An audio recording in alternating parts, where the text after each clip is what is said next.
ইউক্রেনের জন্য ইউরোপীয় মিত্রদেশগুলো ২১ বিলিয়ন ইউরোর সামরিক সহায়তা দেওয়ার প্রতিশ্রুতি দিয়েছে।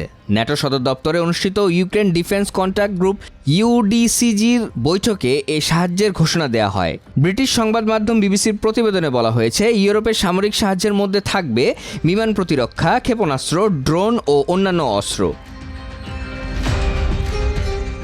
ব্রাসেলসের বৈঠকে ইউডিসিজির ৫০টি দেশের প্রতিরক্ষা মন্ত্রীরা যোগ দেন।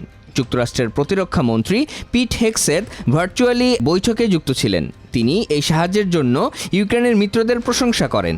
বৈঠকে ইউক্রেনের প্রেসিডেন্ট জেলেনস্কিও ভার্চুয়ালি যুক্ত ছিলেন।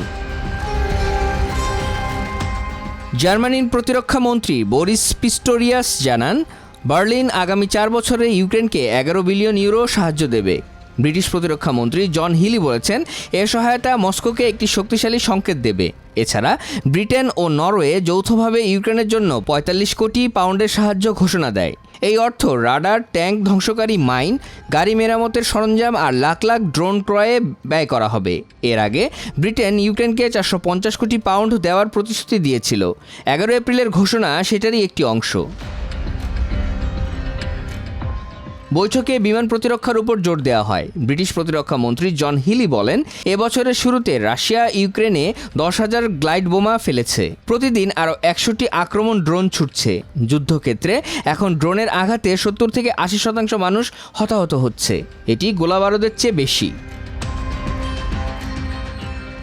ইউক্রেনের প্রতিরক্ষা মন্ত্রী রুস্তেম উমেরভ ইউরোপের সাহায্যের জন্য ধন্যবাদ জানিয়ে বলেন, প্রতিরক্ষা মন্ত্রী পিট হেগসেথের উপস্থিতি প্রমাণ করে যুক্তরাষ্ট্রও আমাদের পাশে আছে।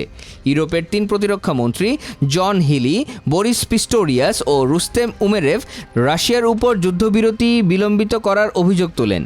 হিলি উল্লেখ করেন, যুক্তরাষ্ট্রের সমর্থিত শান্তি প্রস্তাব গত মাসে রাশিয়া প্রত্যাখ্যান করেছে। অন্যদিকে জার্মান প্রতিরক্ষা মন্ত্রী পিস্টোরিয়াস বলেন, রাশিয়া এখনও শান্তিতে আগ্রহী নয়। ইউরোপে যখন এই আলোচনা চলছিল, তখন ক্রেমলিনে যুদ্ধবিরতির বিষয়ে আলোচনার জন্য ছিলেন মার্কিন দূত স্টিভ উইটকফ। ক্রেমলিনের মুখপাত্র দিমিত্রি পেসকভ বলেন, পুতিন এবং উইটকফ যুদ্ধ নিয়ে আলোচনা করবেন, তবে কোনো অগ্রগতি আশা করা উচিত নয়।